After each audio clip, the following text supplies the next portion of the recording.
자, 압도적 뉴스 콘텐츠 3프로 뉴스룸입니다. 안녕하세요, 이주호 기자입니다. 안녕하십니까, 류종훈 기자입니다. 네. 자, 왜요? 아니요. 왜요? 피식피식. 아니 저기 지금 밖에 지나가시는 분들이 네. 이렇게 힐끔힐끔 쳐다보고 계셔가지고. 그러니까요. 일요일 때 우리가 인사를 해드려야 됩니다. 안녕하세요. 아니, 우리 인사 인사 안 받고 가셨어. 안 받아주시네.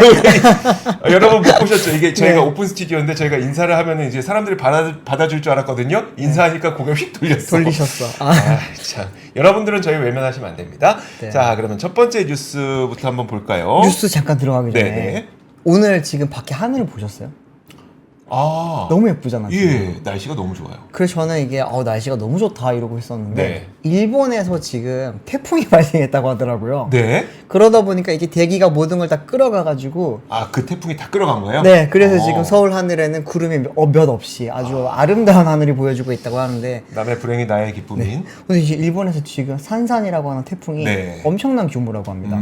그러다 보니까 지금 113만 가구한테 대피령이 내렸대요. 네. 그럼 한 225만 명 정도가 지금 대피를 해야 되는 상태고 음. 또 하나는 산업적으로도 영향을 미칩니다. 네. 뭐냐 하면 이제 일본에 있는 자동차 기업들 있지 않습니까? 토요타라든지 혼다, 닛산 이런 회사들이 지금 공장을 못 돌리고 있대요. 그렇겠네요. 네. 그러다 보니까 지금 뭐 여러 가지 측면에서 지금 피해가 큰데 이 태풍이 또 느리대요. 속도가 느리다 보니까 뭐 해일이라든지 홍수에 대한 피해도 지금 많이 걱정이 된다고 하니까 네. 혹시나 일본에 좀 아시는 분이 있다면 한번 연락을 한번 취해 보시는 것도 좋지 않을까 싶습니다. 알겠습니다. 네. 알겠습니다. 네. 자, 오늘 여러분들 하루 어떻게 보내셨나요?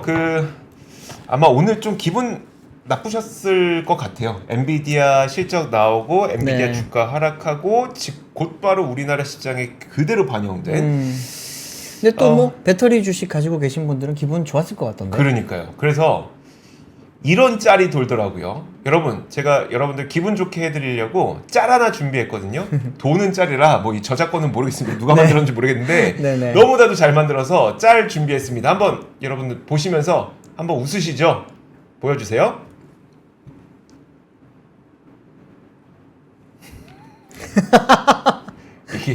이게 저희도 네.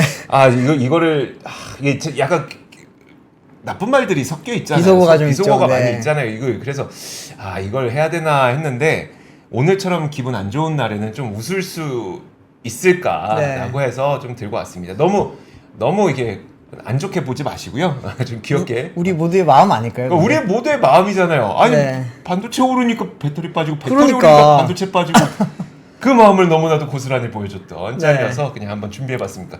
너무 기분 나쁘게 보시지 마셨으면 좋겠습니다. 자, 그러면 첫 번째 뉴스 한번 가보도록 하겠습니다. 요즘에 그 배터리 화재, 자동차 배터리 화재 때문에 많은 분들이 이거 전기차를 정말 사도 되는 거야라는 네. 두려움을 갖고 계신데 맞습니다. 이 잘못된 정보일 수도 있죠.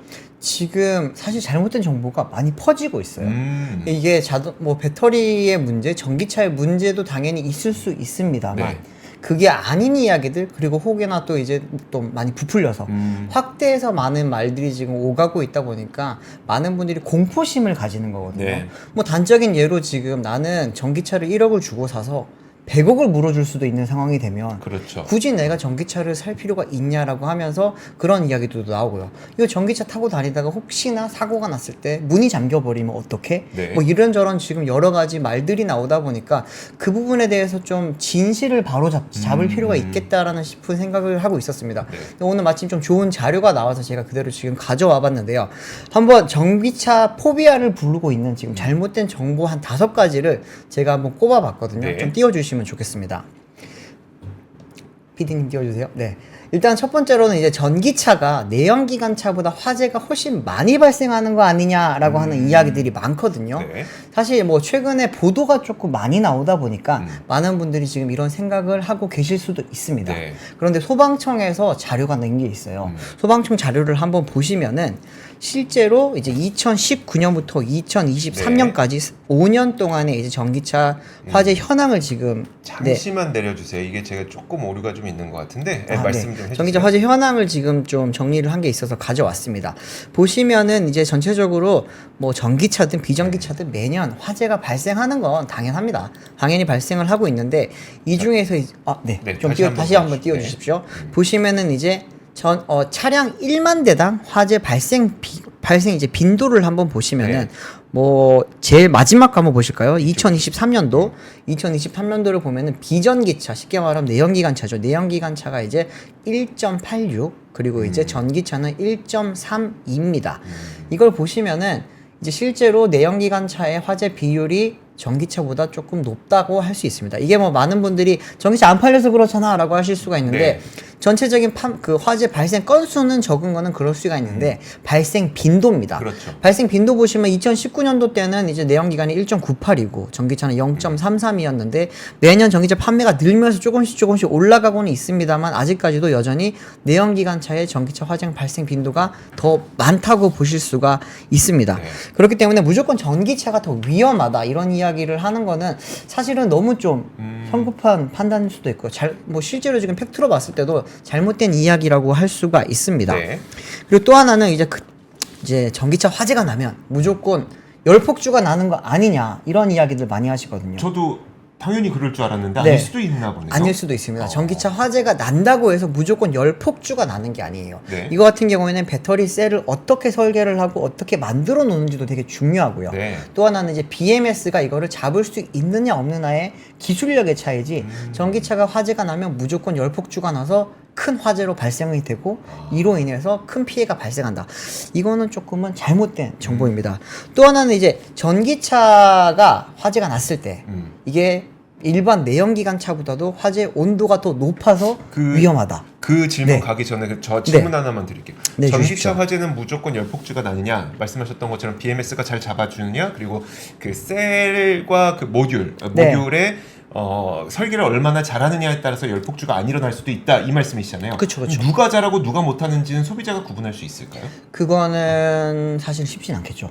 아직까지는 그러면, 쉽진 네. 않겠죠. 그러니까 이론적으로는 열폭주가 무조건 나는 건 아니지만 네. 열폭주가 잘 날 수 있는 설계와 잘 안 나는 설계는 아직 소비자가 구분하기는 어려운 상태는 맞는 거네요. 네. 근데 아직까지는. 이거를 제가 뭐 브랜드를 좀 이야기를 하자면 네. 쉽게 말하면은 이제 뭐 까보니까 벤츠 같은 경우에는 조금은 취약한 구조로 만들어져 있었고요. 네. 그리고 이제 현대차 같은 경우에는 뭐 코나라든지 이쪽 차량들 예전 차량들은 뭐 많이 좀 취약했습니다. 네. 그런데 최근에 나온 EGMP 차량들 같은 경우에는 그 부분에 대해서는 냉각 시설이 굉장히 잘 돼 있었거든요. 네.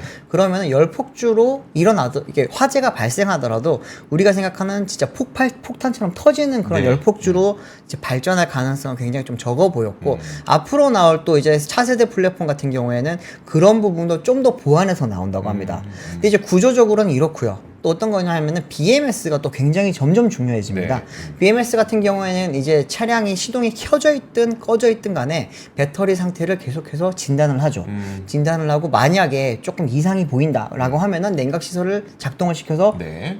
열이 오르는 거를 막는 거죠. 그래도 만약에 안 돼서 불이 났다 아니면 불이 날 것 같다라고 했을 때는 빨리 초동 조치를 할 수 있게 이제 뭐 고객한테 알려줄 수도 있고요. 요즘 SOS 서비스로 바로 연결이 되기도 합니다. 그런 쪽으로 가는 이제 기술들이 점점 발전하고 있기 때문에 이런 부분의 기술력이 앞으로 이제 어떻게 보면은 전기차 멀리 가고 뭐 빨리 가고도 중요하지만 안정성 측면에서는 얼마나 또 좋은 기술을 가지고 있는지가 또 전기차의 어떻게 보면 실력을 또 판가름하는 그런 기술이 될 수도 있지 않을까 싶습니다. 자, 화재 속도가 유독 빠르다는 그 오해에 대해서는요. 네, 이거는 이제 뭐 우리가 많이들 보시면 전기차 화재 날 때 네. 불이 붙었어, 흰 연기가 나다가 불이 붙었는데 갑자기 불이 커지는 걸 많이 보잖아요. 네. 근데 그 속도 때문에 이제 사람들이 전기차는 빨리 화재가 커지고 빨리 번진다라고 생각들을 하는데 제가 이제 소방청 자료를 한번 가져와서 읽어드리면은 기본적으로 이제 열량 자체가 네. 배터리보다는 가솔린이 한 9배 정도 높습니다. 그렇기 때문에 화재가 발생했을 때 열이 올라가는 거라든지 네. 가지고 있는 에너지가 높기 때문에 번질 수 있는 시간, 번지는 시간 그리고 이제 그 불이 지속되는 시간도 훨씬 화재 그 배터리보다는 네. 가솔린이 더 길다고 할 수 있거든요. 그렇기 때문에 이론적으로 봤을 때 실제로 이게 누가 더 빨리 퍼지고 누가 더 빨리 더 많은 불을 일으킬 수 있느냐를 봤을 때는 사실은 가솔린이 한 9배에서 10배 가까이 지금 더 위험성이 높습니다. 그럼에도 불구하고 이제 우리가 빨리 초동 대처를 할 수 있지 않느냐라고 말씀들을 하는데 그건 이제 케미컬적인 구조 때문에 좀 다른 거예요. 네. 쉽게 말하면 이제 일반적으로 차량에 화재가 나면은 우리가 분말 소화기로 끌 그렇죠. 수가 있잖아요. 네. 그런데 이제 전기차 배터리 같은 경우에는 배터리 팩 안에 모듈 안에 셀이 있어요. 네. 이렇게 막 방수 처리도 되어 있고 이렇기 때문에 물로는 안 꺼집니다. 그렇죠. 그렇기 때문에 예전에는 이거를 다 탈 때까지 기다렸어야 되는데 요즘은 이 부분을 이제 화재를 소화를 시키는 기술들이 많이 발전을 해서 예전에는 이걸 무조건 뭐 물통 안에 집어넣었어야 되거든요. 네. 근데 지금은 이렇게 가둬가지고 거기에 이제 물을 넣어서 거기서 이제 불을 끄는 방식도 있고요. 또 하나는 요즘은 전기차 화재 전용 소화기도 나오고 있습니다. 네. 예, 그런 부분들을 활용을 하면은 이제는 조금은 화재의 확산도 좀 줄일 수 있고 또 화재에 대한 위험도 많이 줄일 수 있을 거다라고 하는 이야기고요. 또 하나는 전기차가 이제 지하 주차장 화재가 지상보다 더 위험하다라고 하는 생각들이 있잖아요. 이거는 이번에 사고를 당하다 보니까 그렇게 그렇죠. 된 거죠. 네. 그래서 지금 뭐 서울시에서도 그렇고 많은 곳에서 이제는 우리 주차장에는 전기차 못 들어옵니다. 네. 뭐 벤츠 차량은 전기차는 못 들어옵니다. 이런 지금 막 경고문이 붙기 시작했어요. 네. 저는 이게 좀 잘못된 그런 대응 방안이라고 생각을 하는데 이게 지상이냐 지하냐 전기차 충전기가 지상에 있냐 지하에 있냐 네. 이게 중요한 게 아닙니다. 그것보다는 소화 시설이 얼만큼 잘 되어 있는지가 중요해요. 네. 사실 이번 청라 화재 사건 같은 경우에도 스프링클러가 제대로 작동만 됐으면은 이렇게까지 그게 안 됐거든요. 그렇기 때문에 이 부분은 이제 조금은 잘못된 정보 같고요.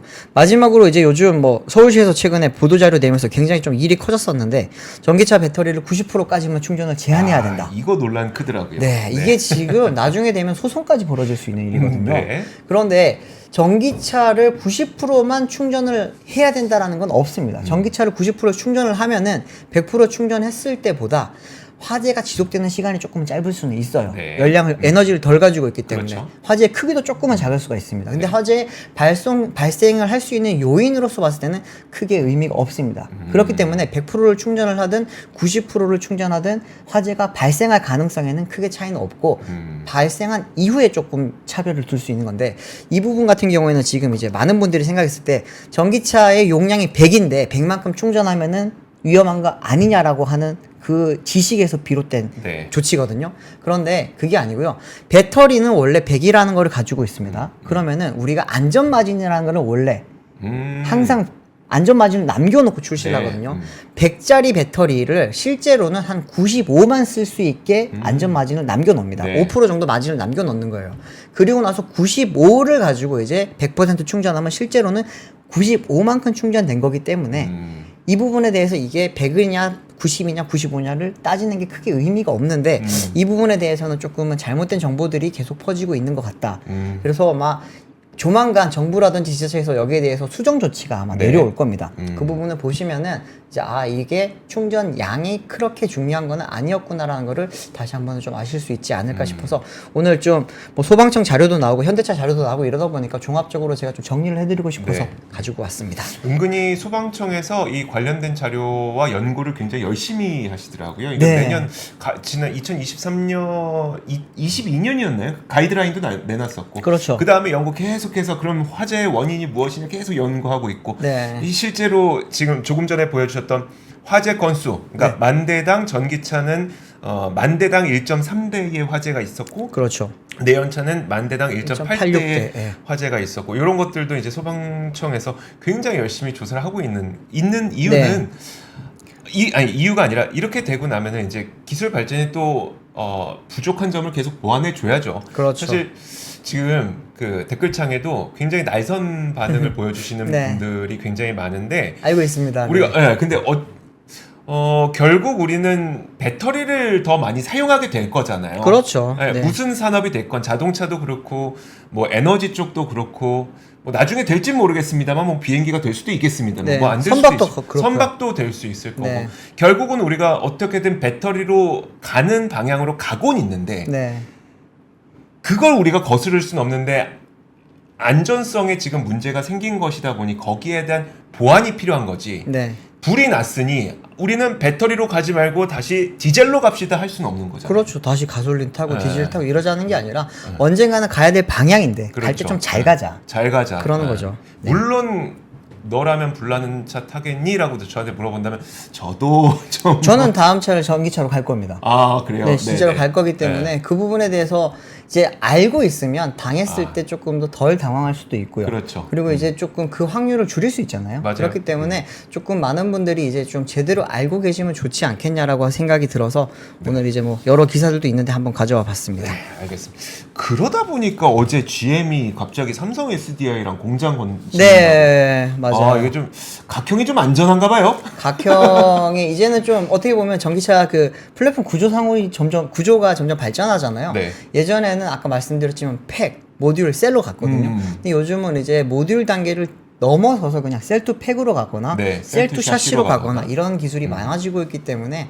그런 부분에 있어서는 조금은 그 각형이 네. 유리한 부분이 있다 보니까 좀 그런 게 아닐까 싶습니다. 알겠습니다. 자, 다음 뉴스 한번 보도록 하겠습니다. 다음 뉴스는 그 하나오션에서 오늘 국내 최초로 미국 해군 MRO 사업을 수주했다라는 소식이 왔습니다. 하나오션이 4만 톤 규모의 미 해군 군수 지원함 창정비 사업을 수주했다는 내용을 오늘 발표를 했습니다. 네. 이게 그 여러분들 아시는 분들은 대부분 아시겠지만 미국의 해군 MRO 사업이라고 하는 거는 우리나라가 지금까지 하지 못했던 그렇죠. 사업이었었죠. 우리나라가 조선을 그렇게 잘하는데도 불구하고 네. 미국 해군의 사업은 우리가 할 수가 없었습니다. 왜냐하면 군수 장비이기 때문이었었는데 자격이 필요하죠. 자격이 필요하죠. 네. 이 군수 장비를 이렇게 그 창정비를 하기 위해서는 이 자격을 따야 되는데요. 그 자격이라고 하는 게 함정 정비 협약이라고 해서 MSRA라고 부릅니다. 네. 근데 이거를 인증한 업체만이 결국은 수주를 할 수 있는 건데 이게 히스토리를 한번 살펴보면 지난 7월 11일에 원래 HD 현대중공업이 먼저 이 자격을 땄었어요. 맞습니다. 그래서 그때 막 뉴스가 나왔었던 게 야 현대중공업이 그 우리나라에서 최초로 근데 최초라고 해봐야 두 개밖에 없잖아요. 네. 잠깐만 1, 2등인데 네. 어쨌든 국내 최초로 그 자격을 땄습니다라고 그 뉴스를 내놨었고 그 다음에 한 10일 정도 뒤였었는데 7월 23일에 하나오션도 우리도 땄습니다. 라고 우리도 MRO 사업 이제 할 수 있습니다. 라고 했었어요. 그래서 네. 그때 자격을 먼저 딴 거는 현대중공업, 그 다음 단계 이제 하나오션이었지만 실제로 그 수주를 처음으로 진행을 하게 된 거는 하나오션이 먼저 4만 톤급의 MRO 사업을 수주를 하게 됐다라고 이야기를 하고 있습니다. 근데 이게 그럼 현대중공업은 그동안 뭐 했냐? 사실 이렇게 이 약간 중간에 현대중공업이 마치 MRO 사업을 약간 뒤로 유예할 것 같은 뉘앙스의 기사가 나오긴 했었는데 맞아요. 제가 그 부분을 좀 다시 한번 취재를 해봤거든요. 해보니까 네. 그게 무슨 이야기했었냐면 2분기 실적 발표에서 이런 얘기를 했다는 거예요. 지금 도크 가동 일정 등을 고려해 이번 입찰에는 참여하지 않았다. 지금 미국 해군의 노후 함정 증가로 MRO 시장이 지속적으로 확대될 것으로 예상되는 만큼 면밀한 수익성 검토를 거친 다음 내년부터 본격적으로 사업을 추진할 계획이다라고 밝혔습니다. 그러니까 이게 무슨 말이냐면 사실 그 지금 우리가 수주를 할 때는 전투함이 있고 네. 군수 지원함과 같은 비전투함이 있는데 그렇죠. 전투함이 비싼 물량이라는 거예요. 그러니까 군수 지원함과 같은 비전투함의 경우에는 그러니까 뭐 이것도 안 비싼 건 아닌데 네네. 그나마 뭐 동남아라든지 다른 국가에서도 요건 창정비를 할 수가 있어서 네. 요건 경쟁도 조금 높은 편이고 가격도 그렇게 비싼 건 아니래요. 전투함이 엄청 비싸대. 그렇지. 그러면 우리가 수익성을 생각했을 때는 무엇을 선택하는 것이 맞을 것인가에 판단해서 네. 자 그러면 우리는 이 군수함은 좀 나중에 하고 우리 도크도 부족한데 군수함은 나중에 하고 좀 비싼 거 나중에 전투함 나오면 그때 하자라는 선택의 그러니까 경영적 판단이었던 거지 네. 이게 뭐 못하고 하고의 문제는 아니었던 것 같습니다. 근데 어쨌든 간에 이게 그 뭐 각각의 회사별로는 이런 시기지만 하나오션이 오늘 이 수주를 하면서 발표했던 게 연간 20조 원 규모의 시장에 뛰어들게 된 것이다. 그렇죠. 라고 발표를 했거든요. 네. 근데 만약에 예를 들어서 우리나라가 뭐 현대중공업이 5%, 그리고 하나오션이 5% 해서 우리나라가 그냥 총 10%만 차지한다. 쳐도 2조고. 그럼 연매출 2조고. 네. 그리고 그 중에 이제 절반씩 현대중공업과 하나오션이 가져간다. 그럼 한 기업당 1조씩의 매출이 생기는 거니까 네. 사실 없던 시장이 새로 생긴다는 측면에서 굉장히 긍정적인 거라고 보시면 될 것 같고, 그 다음에 사실 우리는 미국과 함께 그 군사 동맹국이잖아요. 그렇죠. 그런 측면에서도 상당히 유의미한 어떤 그 한 발짝의 나감이다라고 보시면 될 것 같습니다. 그래서 사실 뭐 이 누가 잘했네, 누가 못했네 이런 것라기보다는 우리나라의 새로운 산업이 또 하나 탄생을 했다. 그렇죠. 저는 그렇게 좀 보고 있습니다. 그리고 누가 먼저 했냐, 약간 늦게 했냐의 차이는 있을 수는 있어도 누가 네. 잘했냐 못했냐는 아닐 거예요. 그렇죠. 뭐 방금 말씀하셨지만 동맹국가들만 사실은 이 MRO 사업, 특히나 군수 MRO 사업을 그럼요. 가져갈 수 있기 네. 때문에 그 동맹국 우리가 모두 아는 그 국가들이고 그 중에서 이제 실질적으로 이런 전투함, 전투함에 죄송합니다. 함정, 네, 함정에 대한 그런 이제 MRO 기술 능력을 가지고 있는 나라가 네. 어디일까요? 없죠. 네, 우리나라밖에 없죠. 네, 우리입니다. 네. 그렇기 때문에 우리가 이제 서로 가져가는 음. 산업이기 때문에 그 부분에 대해서 누가 잘했다 못했냐 보다는 맞아요. 네. 누가 뭐 먼저 가져가고 조금 뒤에 가져가 그 정도 네. 차이기 때문에 그 부분을 굳이 뭐 등수를 따질 필요가 있을까 싶기도 해요. 등수로 따지려고 했던 건 아닌데 이게 네네. 은근히 그렇게 들렸을 수도 있겠다라는 생각이 제가 하고 나니까 좀 드네요. 네. 전혀 뭐 등수 따지고 싶은 건 아니고 네. 물론 그런 히스토리는 있었지만 어쨌든 우리나라에게 굉장히 큰 산업이 하나 생겼다. 맞아요. 네. 네. 절반을 가져가면 10조가 되는 거잖아요, 사실은. 가져갈 수 있을 뭐 궁극적으로 가져갈 수 있지 않을까요? 그러니까요. 할 수 있는 데가 별로 없긴 하니까. 특히나 왜냐면 미국이 자체적으로, 예. 미국은 자체적으로 할 수 있는 역량이 안 되잖아요. 네, 그쵸. 인력이 없어서 사람이 없어서. 네. 그러니까요. 좀 잘 됐으면 좋겠습니다. 사실 우리가 앞서 이제 막 전기차에 대한 이야기도 하고 지금 뭐 이렇게 해군 MRO 사업도 얘기하고 하는 것이 네. 어쨌든 우리나라가 잘하는데 다른 국가가 하나도 못하는데 우리나라가 굉장히 잘하는 것들을 얘기한 거잖아요. 그쵸. 그리고 배터리도 우리나라가 잘하고 잘하죠. 조선도 우리나라가 잘하고 그러면 사실 산업은 배터리 쪽으로 가는 게 나을 것 같긴 하고 우리나라 생각해 봤을 때 네. 그리고 그 산업이 조선이 좀 더 계속 갔으면 좋겠기도 하고 네. 그렇죠. 반도체도. 반도체도 잘 갔으면 좋겠기도 하고 네. 그러니까 산업이 주가도 당연히 이제 산업이 그렇죠. 좋아지면 주가도 당연히 따라가는 네. 거겠지만 저는 산업이 먼저 갔으면 좋겠는데. 그러니까 네. 다음 소식 제가 전해드리겠습니다. 아파트 값이 계속 오르네요, 진짜. 지금 23주 연속 서울의 아파트 값이 올랐습니다. 제가 매주 전해드리는 이제 한국부동산원 자료인데요. 좀 띄워주십시오. 한국부동산원이 발표한 주간 아파트 가격 동향 조사에 따르면은 지난주 서울 아파트 매매 가격은 전주 대비 0.26% 상승을 하면서요. 3월 넷째 주부터 23주 연속 상승을 하게 됐습니다. 근데 자세히 보시면 이제 상승 폭이 점점 줄고 있다라는 걸 좀 아실 수 있는데 그 다음 장 한번 좀 띄워주시면요. 보시면은 이제 전국적으로 쭉 가격 변동표들을 좀 보실 수가 있고요. 네 번째입니다. 죄송합니다. 네 번째가 서울인데 자 보시면은 7월 22일에 0.3이었고요.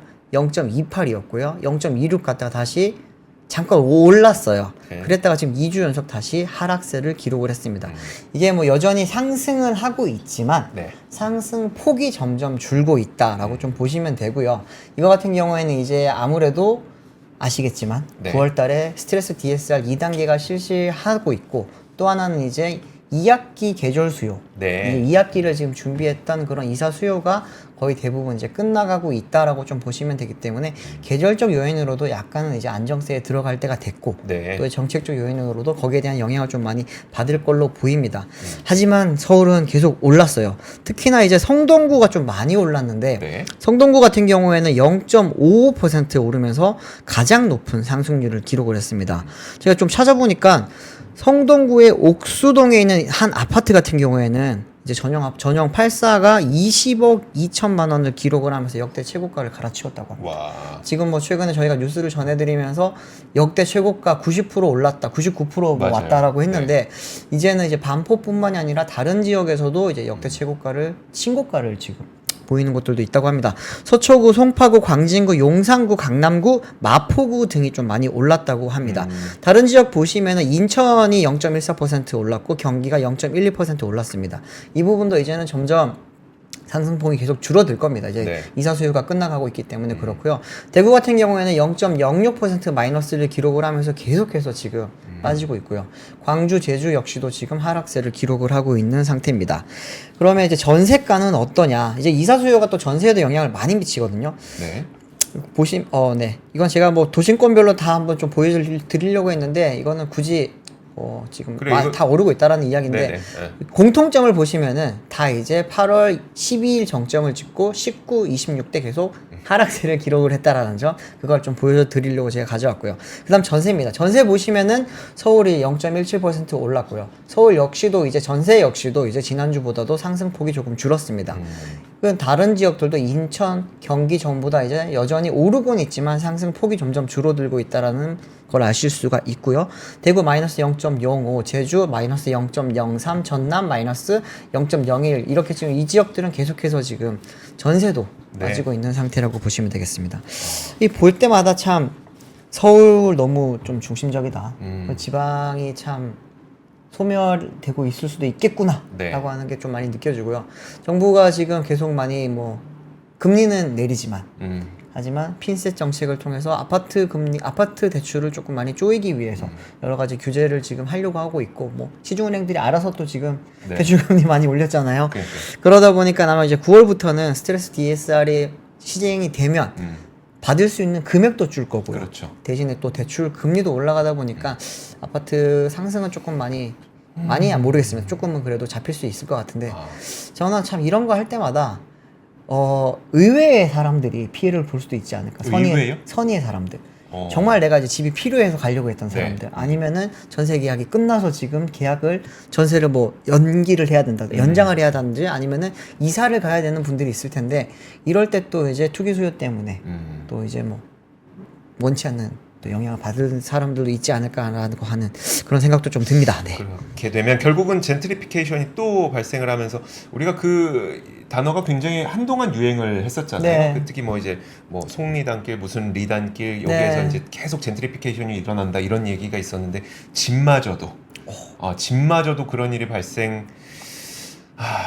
시간이 지나면 하겠죠.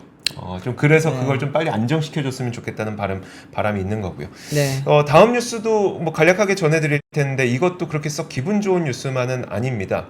제가 두 개의 뉴스를 한꺼번에 전해드릴 건데요. 네. 지난 상반기 동안에 우리 근로자들의 실질 임금이 늘었을까요? 줄었을까요? 제 느낌은 네. 준 것 같아요. 네.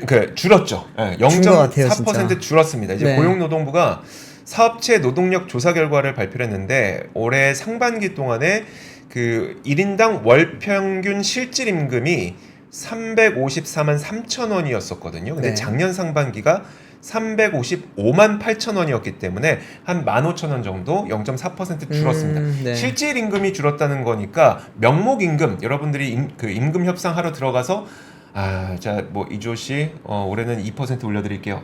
알겠습니다. 그 2%는 명목 임금이고 네. 거기에다가 물가가 2.8%가 올라가다 보니까 이 물가를 감안한 실질 임금은 이제 마이너스가 돼버린 그런 현상이 된 거죠. 그래서 실제로 상반기 근로자들의 월 평균 명목 임금은 딱 2.4% 늘었는데 물가가 2.8% 오른 거예요. 그래서 정반대로 0.4%의 실질 임금 감소가 있었던 거고 네네. 두 번째 뉴스를 바로 연결해 드릴 건데 그러니까 지난 2분기에 가구별 소득을 좀 살펴봤거든요. 이거는 이제 가구별 소득을 봤는데 1분기에 쪼그라들었던 가계 실질 소득이 한 분기 만에 증가를 하긴 했어요. 그래서 네. 나쁘진 않은데 이게 문제가 뭐였냐면 소득 계층별로 보니까 고소득 5분위 계층 있잖아요. 이쪽은 월급이 껑충 쪘는데 네. 가장 저소득층인 1분위 계층은 늘긴 늘었거든요. 근데 그것도 세부적으로 살펴보니까 와 이건 사실상 감소한 건데 였습니다. 뭐냐면 한번 보여드리도록 할게요. 자 5분위 계층을 보면은 이 파란색 그래프, 하늘색 그래프가 소득입니다. 네. 소득이 그 작년 2분기에 비해서 5% 늘어서 1,065만 2천 원이라는 거예요. 가구당 소득입니다. 그런데 5.1% 늘었죠. 그리고 1분위도 3.7% 늘어서 115만 9천 원을 기록하긴 했는데 네. 문제는 뭐냐면 여기에서 그 우리가 이전 소득이라고 해서 네. 그러니까 국가에서 지원해준 돈 있죠. 네네. 국가에서 지원해준 돈, 복지 비용. 아, 예. 이게 10.5%였어요. 아, 그러면 근로소득은 사실상 7% 감소했다. 마이너스겠네요. 네. 그래서 이게 이 5분위 계층의 가장 그 고소득층이신 분들은 네. 아무래도 뭐 이렇게 인센티브라는 것도 있었을 거고 사실상 이제 임금이 좀 올라간 부분도 있었을 거고 다양한 부분들이 있었는데 저소득 계층으로 내려가면 내려갈수록 복지가 없으면 사실상 임금이 감소하게 되는 그런 현상을 우리는 좀 목격하게 되는 것 같습니다. 야. 사실 이게 부동산하고 바로 뒤에 연결해서 한 게 네. 부동산도 사실 그 지방 지역은 가격이 오히려 하락하고 있는데 네네. 서울을 비롯한 중심부에서만 상승세 그리고 전고점 탈환이 계속 나오고 있는 거잖아요. 그렇죠. 이런 현상이 정말 각계각층에서 나타나고 있는 것 같습니다. 너무 비익빈 부익부 부익부가 왜 이럴까요? 근데 비익빈 분익부가 너무 좀 심해지는 거 아닌가라고 하는 생각이 드네요, 진짜. 네. 그렇습니다. 네. 하나만 더 재밌는 거. 네, 보여주십시오. 이걸 재밌다고 해야 되나? 유용한. 네. 요거 하나만 간략하게 볼게요. 지금 이거 표 한 번만 보여주세요.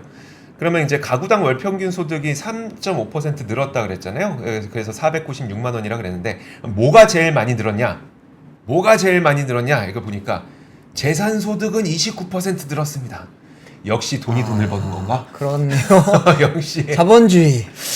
물론 비중은 상당히 적습니다. 네. 비중은 적긴 한데 역시 자산이 있는 사람들만 그런 건가? 뭐 이런 생각도 들었습니다. 네. 물론 이게 지난 분기에는 거의 50% 증가였기 때문에 그것보단 낮아진 거긴 하대요. 그래도 가장 그 소득의 상승을 크게 가져온 부분이 재산이라는 것까지도 말씀드리겠습니다. 네. 자, 다음 뉴스 한번 보도록 하죠. 네, 다음 뉴스는 오늘 뭐 단독 기사가 하나 떴었습니다. 네. 그 매일경제에서 나왔었는데 두산마켓과 로보틱스의 합병이 철회한다라고 네. 하는 그런 기사가 있어서 제가 이 부분에 대해서는 뭐 여러 번 저희가 보도도 했었고 또 최근에 이제 금감원 쪽에서 정밀히 좀 들여다보겠다라고 네. 하면서 굉장히 압박을 했잖아요. 그럼에도 불구하고 두산그룹 쪽에서는 계속 이제 추진을 하는 모습이었는데 갑자기 철회를 한다라는 소식이 들리면서 오늘 주가가 막 널뛰었죠. 네. 보면 뭐 밥캣 그리고 에너빌리티 그렇죠. 빠져버리고 그리고 이제 로보틱스 네. 네, 올라가고 죄송합니다. 로보틱스가 떨어지죠. 로보틱스와 에너빌리티가 떨어지고 네. 오늘 왜 이러죠? 네, 밥캣이 많이 올라가고 이런 일이 있었는데 네. 이렇게 되면서 이제 제가 두산그룹에 확인을 해봤습니다. 네. 확인을 해보니까 아직까지 확정이 된 게 없대요. 확정된 게 없는데 지금 아마 오늘 중으로 이제 두산 쪽에서는 입장을 발표를 할 예정이라고 하고요. 네. 금감원에서는 지금 조회 공시를 했다고 합니다. 아무래도 이제 뭐 여기에 대해서는 합병 비율 문제부터 해서 이제 오너가만 네. 사실상 배를 불리는 거 아니냐. 뭐 당연히 시너지는 나오겠지. 네. 모빌리티는 모빌리티끼리 묶고 에너지는 에너지끼리 묶고 이렇게 하면은 뭔가 시너지는 나오겠지만 그로 인해서 발생하는 이익을 누군가에게 집중적으로 가는 게 사실 지금 문제로 많이 제기가 됐지 그렇죠. 않습니까? 누굴 위한 시너지냐? 그렇죠. 그리고 또 하나는 기존에 그러면은 주주들, 네. 에너빌리티와 밥캣의 주주들이 받는 또 그런 피해 네. 이 부분에 대해서도 사실 보완책이 전혀 없었거든요. 그렇죠. 그렇기 때문에 상장사와 상장사지만 1대1 시가총액 대 시가총액으로 비교를 해서 합병하는 게 맞느냐라고 하는 지금 지적까지 많이 나온 상황이었기 때문에 아마 두산그룹도 뭐 주주들의 그런 볼멘 소리도 네. 있었을 거고요. 또 정부와 금감원에서 이렇게 들여다보다 보니까 실질적으로 좀 이게 설마 이거를 진행을 할 수 있을까라고 네. 하는 그런 눈길이 많긴 했었는데 오늘 이런 뭐 기사가 나오면서 보통 이런 기사가 나오면 대부분 맞을 때가 많습니다. 네. 그리고 이제 딱 저희가 이제 홍보팀이라든지 이제 거기에 이제 뭐 IR이라든지 담당자들을 통화를 해보면 네. 뉘앙스에서 느껴지는 게 있어요. 네, 아무래도 이번에는 맞을 것 같습니다. 네. 뭐 좀 있으면 기다려 보면은 어차피 지금 이제 조회 공시가 내일까지 바로 이제 내야 되는 거기 때문에 네. 두산에서는 오늘 중으로 여기에 대해서 답변을 준다고 하니까 조금 기다려 보면 소식이 들어오지 않을까 싶습니다. 근데 저는 되게 좋아 보이긴 해요. 어떤 모습이요? 예전 같았으면은 야, 니네가 뭐라고 말을 하든 저희가 방송에서나 네. 아니면 소액 주주나 개인 주주가 니네가 뭐라 하든 말든 야 이게 시너지가 좋다는데 해야지라고 그쵸. 하면서 이제 뭔가 이렇게 무슨 수를 써서라도 이거 합병을 시키고 뭐 떼어내고 이런 거가 있었다면 네. 이제는 적어도 저희가 이제 언론을 통해서 보도를 하고 그 다음에 방송을 통해서 계속 얘기하고 그걸 보고 이제 수많은 주주들이 함께 저기 반대 의사를 밝히고 그쵸. 이런 것들이 먹힌다는 거니까 네. 그래도 꽤 변화하고 있는 모습 같다. 변화하고 있는 과정 같다. 그건 좀 올바른 방향 같습니다. 진짜. 그러니까요. 네. 그래도 좀 많이 바뀌고 있는 것 같습니다. 네. 저도 간략한 단신 하나만 더 전해드리도록 하겠습니다. 제가 오늘 재밌었던 게 네. 그 MSCI 아태지수 있잖아요. MSCI 아태지수에 편입된 기업들의 12개월 주당순이익 전망치 있죠. 네. 사실 우리나라에서는 주당순이익 전망치라는 걸 잘 안 봐요. 근데 그 글로벌 투자자들은 사실 그거 되게 많이 보거든요. 아, 그래요? 그러니까 그 12개월 주당순이익 전망치가 높아지는 기업들에 한해서 월가에서 그 기업들의 EPS를 높이는 거예요. 목표 주가를 높이는 거죠. 그 EPS 곱하기 밸류가 이제 목표 주가니까 네.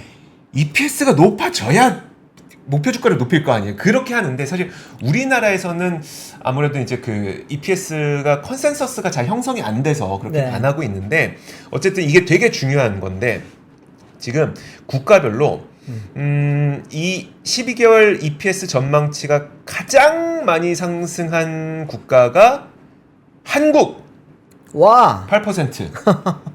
네. 엄청나지 않습니까? 그러게요. 심지어 대만과 일본이 5%. 오. 사실 대만은 우리가 어떻게 보면은 대만에 TSMC가 있고, 그렇죠. 일본의 그 수많은 그 소부장과 반도체 관련 기업들이 있기 때문에 올해 일본 장 좋았습니까? 그러면 얘네도 우리 못지않게 좋을 것 같은데 네. 우리나라의 반도체 덕분에 우리나라의 EPS 12개월 전망치가 8%로 가장 높다는 겁니다. 근데 제가 이거를 준비한 이유는 주가는 왜 이럴까라는 이야기인데 근데 저는 사실 그 되게 고리타분한 생각이긴 한데 네네. 결국 실적은 그러니까 주가는 결국 실적 따라갈 거라고 생각하거든요. 그럼요. 근데 지금 이것처럼 네. EPS 전망치도 12개월 동안 가장 아시아에서 가장 높고 그다음 지금 그 실적 나온 것도 올해 2분기 삼성전자 영업이익이 15배 증가했잖아요. 그렇죠. 그러면 물론 지금은 HBM의 버프를 못 타서 안 좋은 거지. 이게 낸드, 디램 다 같이 실적이 굉장히 좋아지고 있지 않습니까? 네. 결국 실적 따라서 주가가 가야 하는 게 맞지 않냐? 맞죠. 맞지 않냐? 현대차 보십시오. 그렇게 실적 좋다고 해도 작년, 재작년 계속 네. 주가 못 갔잖아요. 못 가고 막 이건 뭐 네. 되게 비난 많이 받았죠. 근데 네. 그러면서 이제 올해 갑자기 주가가 많이 갔잖아요. 시간대가 달라. 그쵸. 이게 네. 제가 많이 말씀드리지만 실적과 산업과 주가가 같이 안 움직여요. 같은 방향이야. 네, 방향성은 같은데 방향은 같아요. 이렇게 가기 때문에 그렇죠. 이거는 네 맞추기가 힘듭니다. 네, 그렇습니다. 근데 어쨌든 저는 이거 보고 이거는 우리나라에서 몇몇 기관이 한 게 아니라 네. 아태지수 MSCI의 아태지수에 편입된 기업들을 여기 어디죠? LSEG 이름이 정확하게 기억 안 나는데 아무튼 그 글로벌에서 EPS 컨센서스 굉장히 잘 모으는 곳이 있거든요. 거기서 한 거기 때문에 네. 뭐 신뢰도가 낮다고 보긴 좀 어렵기 때문에 저는 소개를 좀 시켜드렸습니다. 실적대로 좀 기업의 가치도 평가를 받았으면 좋겠다라는 거죠. 저도요. 자, 그러면은 오늘의 3프로 뉴스룸은 여기까지 하도록 하겠습니다. 저희는 내일 오겠습니다. 고맙습니다. 감사합니다. 박근영, 이선영, 사경인, 염승환 투자 마스터들의 세심한 케어로 건강한 투자 습관을 만드세요. 3프로 멤버십 3프로 앱에서 확인하세요.